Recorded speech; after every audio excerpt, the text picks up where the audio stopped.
Hello welcome students. आज हम पढ़ेंगे पर्यावरण रक्षकाः। ये है संस्कृत दिव्यम क्लास 8 चैप्टर 9 पर्यावरण रक्षकाः मीन्स पर्यावरण के रक्षक, अर्थात पर्यावरण का रक्षा करना, सेव करना, एनवायरनमेंट को सेव करना। अहो येषां वरं जन्म सर्वप्राण्युपजीवनम् धन्या महिरूहः येभ्यो निराशाः यान्ति नार्थिनः। सो स्टूडेंट्स, अगर आपने अभी तक इस चैनल को सब्सक्राइब नहीं किया है तो जल्द से जल्द सब्सक्राइब कीजिए और साथ में जो बेल आइकन है उस पर क्लिक कर दीजिए ताकि हम जब भी न्यू वीडियो अपलोड करें आप तक नोटिफिकेशन पहुंच जाए। और साथ ही में इस वीडियो को अपने फ्रेंड्स के साथ शेयर करना, लाइक करना। अगर कोई भी डाउट या सजेशन हो तो कमेंट करना ना भूले। तो अहो, अरे, येषां वरं जन्म सर्व प्राणी उपजीवनम, सर्व प्राणी उपजीवनम, तो ये जो जन्म है, येषां वरं जन्म सर्व प्राणी उपजीवनम, सर्व प्राणियों के या सभी प्राणियों के उपजीवन में या उपजीवन को ये जन्म एक वरदान की तरह है। धन्या महिरूहा, धन्य है महिरूह, महिरूह मीन्स वृक्ष, ट्रीज। ये भी हो निराशा यान्ति नार्थिनः, न प्लस अर्थिनः। धन्य है ये वृक्ष जिनसे कोई भी अर्थिन, याचना करने वाले या कोई भी याचक निराश होकर नहीं जाते हैं। तो फिर क्या कहा गया है इस श्लोक में कि धन्य है ये वृक्ष जिससे कोई भी याचक निराश होकर नहीं जाता है। सभी प्राणियों के उपजीवन के लिए वृक्ष एक वरदान है, ये जन्म एक वरदान है। तो इसमें कन्वर्सेशन है, जैसे कि आप अपने बुक में भी देख सकते हैं, मनीषः और प्रत्यूषः। तो मनीषः वो क्या कहता है, अरे प्रत्यूष, अये प्रत्यूष, अरे प्रत्यूष त्वम एतत् पद्यम किमर्थम गायसी। मनीष प्रत्यूष से पूछता है कि तुम ये पद्य या ये पोएम, ये सॉन्ग क्यों गा रहे हो। किमर्थम अर्थात क्यों, क्यों गा रहे हो। तो प्रत्यूष कहता है मनीष कि मनीष अद्य अहम अति प्रसन्नो अस्मि। यहाँ पे जो है देखिए प्रसन्न अस्मि, ये जो अ की जगह अवग्रह किया है। इसके कुछ संधि होते हैं, अलग नियम होते हैं, वो अब कभी आपको किसी और वीडियो में बताऊंगी। आज मैं अति प्रसन्न अस्मि, बहुत खुश हूँ। यतः क्योंकि अहम पादपम आरभ्य आगच्छामि, क्योंकि मैं पौधे का आरोपण करके आ रहा हूँ, अर्थात पौधा लगाकर आ रहा हूँ। पादप अर्थात पौधे, वृक्ष के छोटे पौधे को पादप कहा गया है या पादप कहते हैं। किम न जानासि, क्या तुम नहीं जानते। अद्य पर्यावरण दिवसः अस्ति, आज पर्यावरण दिवस है। मनीषः आह, अरे मया कथम विस्मृतम, मैं कैसे भूल गया, ये मेरे द्वारा कैसे भुलाया गया। अद्य तु जून मासस्य पंचमी तारिका अस्ति, आज तो जून महीना के 5 तारीख है, अर्थात कि जून के 5 तारीख को पर्यावरण दिवस मनाया जाता है। प्रत्यूषः, तो ये सुनकर मतलब मनीष की बात सुनकर प्रत्यूष कहता है, त्वं किम अद्य तु सर्वैः जनैः वृक्षाः विस्मिताः। तुम क्या, त्वं किम तुम क्या, अद्य तु आज तो सभी जनों के द्वारा अर्थात सभी मनुष्य के द्वारा वृक्ष को भुलाया गया है, अर्थात पेड़ पौधों को तो भूल ही गए हैं सब इंसान। जीवनस्य आधारान् एतात् वृक्षान् नराः निजस्वार्थ हेतु कृन्तन्ति। जीवनस्य षष्ठी विभक्ति एक वचन। जीवन के आधार क्या है? वृक्ष। जीवन के आधार को, इन वृक्षों को इंसान सिर्फ अपने स्वार्थ के लिए ही व्यवहार करता है। मानवैः सुखानि उपभोक्तुम् असंख्यानि साधनानि आविष्कृतानि। मानव के द्वारा सुख को उपभोग करने के लिए बहुत सारे अनगिनत साधनों का आविष्कार किया गया है। अस्मात् कारणात् ते प्रकृतेः पर्यावरणस्य च द्वयोः एव अवहेलनां कुर्वन्ति। इसी कारण से वह प्रकृति के, पर्यावरण के, मतलब इन दोनों के, च द्वयो, इन दोनों के अवहेलना करते हैं, इन दोनों को इग्नोर करते हैं। अर्थात मनीष ने जब कहा कि मैं कैसे भूल गया, आज तो जून के 5 तारीख है, मतलब आज पर्यावरण दिवस है, तो प्रत्युष ये सुनकर कहता है कि सिर्फ तुम नहीं, आजकल तो मतलब अभी तो सब इंसान भूल गए हैं, उनको पेड़ पौधों से कोई मतलब ही नहीं है, वो सिर्फ अपने स्वार्थ के लिए जीते हैं, वो अपने सुख के लिए बहुत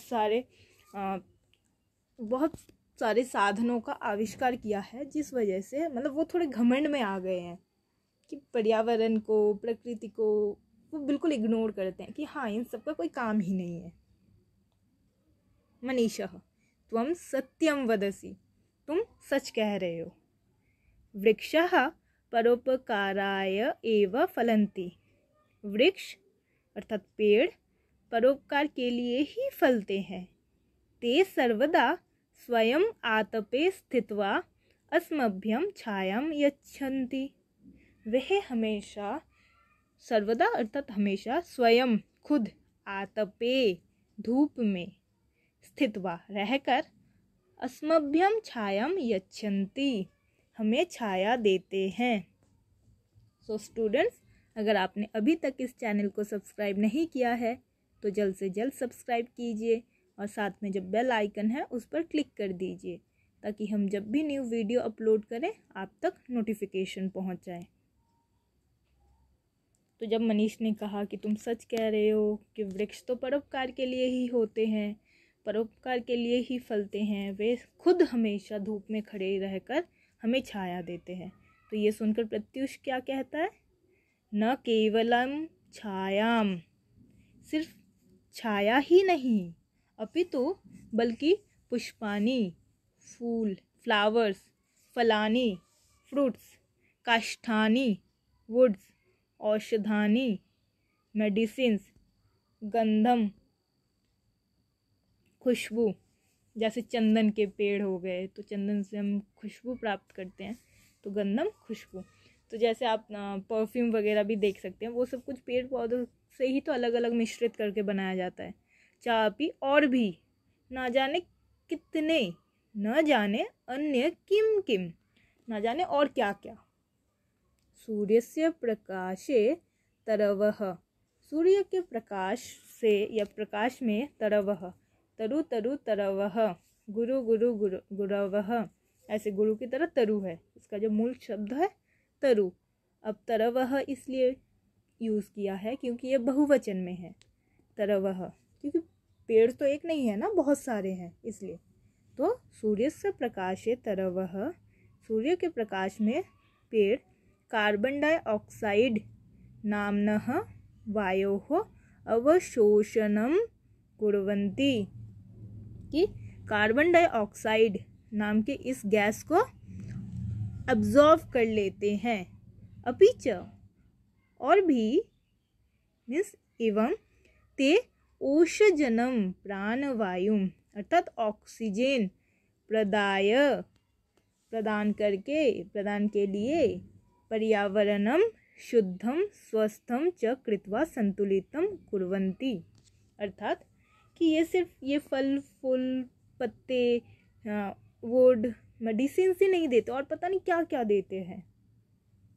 जैसे ये ऑक्सीजन को सप्लाई करते हैं या ऑक्सीजन सप्लाई करते हैं जिससे हम सांस लेते हैं। इसीलिए प्राणवायु कहा गया है ऑक्सीजन को, कि ऑक्सीजन सप्लाई करके ये वातावरण को, एनवायरनमेंट को और शुद्ध स्वस्थ बनाते हैं और फिर कार्बन डाइऑक्साइड खुद अब्जॉर्ब कर लेते हैं। वृक्षाणाम अभावे भूमिक्षरणस्य भूमिस्खलनस्य अनावृष्टे अतिवृष्टे च उत्पातः भवन्ति। वृक्षों के अभाव में भूमिक्षरण मीन्स भूमि का क्षय होना, भूस्खलनम स्लाइड्स, जैसे लैंड स्लाइड्स होते हैं ना वैसे ही, अनावृष्टि मीन्स बारिश कम होना, अतिवृष्टि बारिश का ज़्यादा होना, ये सब कुछ होता है। मीन्स एनवायरनमेंट डिसबैलेंस्ड हो जाता है कि हाँ लैंडस्लाइड्स, बहुत ज़्यादा बारिश होना, सूख जाना, सब कुछ, ये सब कुछ होता है वृक्षों के अभाव से। वृक्षाः स्वमूलैः मृत्तिकां बद्ध्वा तस्याः रक्षणं कुर्वन्ति। वृक्ष अपने मूल में, अपने स्टेम से मृत्तिकां, मिट्टी को बांधकर रखता है, अर्थात उसकी रक्षा करता है। वृक्षाः प्राणिनां आश्रयदातारः अपि सन्ति। पेड़ पौधे या पेड़ प्राणियों के आश्रयदाता भी है। तरूणां शाखासु विविधः, तरुओं के शाखाओं पर बहुत सारे, खगाः पक्षी, वानरः मंकीज, मूलेषु सर्पाः मीन्स जड़ में सांप, स्नेक्स, पिपीलिका, एक्चुअली पिपीलिका है मीन्स एंट्स, चींटियाँ, पत्रेषु कीटाः पत्तों पर कीड़े, इंसेक्ट्स, पुष्पेषु भ्रमराः च वसन्ति, और फूलों पर भ्रमर बैठते हैं। सो स्टूडेंट्स, इस वीडियो को अपने फ्रेंड्स के साथ शेयर कीजिए, वीडियो को लाइक कीजिए और इससे बेनिफिट्स जो आपको मिले सभी से शेयर कीजिए। और साथ ही में अगर कोई भी आपको डाउट हो या कोई भी सजेशन हो तो आप कमेंट बॉक्स में कमेंट कर सकते हैं। अगर आपको इस चैप्टर की एक्सरसाइज भी चाहिए तो आप कमेंट सेक्शन में कमेंट कर सकते हैं। मनीषः, अब मनीष क्या कहता है? प्रत्युष, प्रत्युष किम त्वं जानासि वृक्षच्छेदनम अपराधः अस्ति? क्या तुम जानते हो कि पेड़ों को काटना अपराध है, एक क्राइम है। प्रत्युषः आम अहम जानामि, हाँ मैं जानता हूँ। अहम एतदपि जानामि, मैं तो ये भी जानता हूँ। यत् कि एकः द्रुमः 10 पुत्र समः भवति, एक पेड़ 10 पुत्रों के समान होता है। अतः इसलिए प्रत्येक वर्षे जुलाई मासे एकं पादपम अवश्यम रोपणीयम, इसलिए प्रत्येक वर्ष, हर वर्ष या हर साल जुलाई के महीने में एक पौधा तो ज़रूर रोपण करना चाहिए। वृक्षाः अस्माकं रक्षकाः सन्ति, पेड़ हमारे रक्षक है। तेषां रक्षणे एव अस्माकं रक्षणमस्ति, उनके रक्षण में ही हमारी रक्षा है। अतः वृक्षाः रोपणीयाः रक्षणीयाः च, इसीलिए वृक्ष रोपण रक्षण करना चाहिए, मीन्स पौधे लगाना चाहिए और उनकी रक्षा भी करनी चाहिए। नमो नमः वृक्ष देवताभ्यः, तो वृक्ष देवता को नमस्कार, नमो नमः नमस्कार। सो स्टूडेंट्स, आई होप आप समझ चुके हैं इस चैप्टर को। आप भी वृक्ष लगाइए, पर्यावरण की रक्षा कीजिए। पर्यावरण संरक्षण हमारा दायित्व है, कर्तव्य है। Thank you.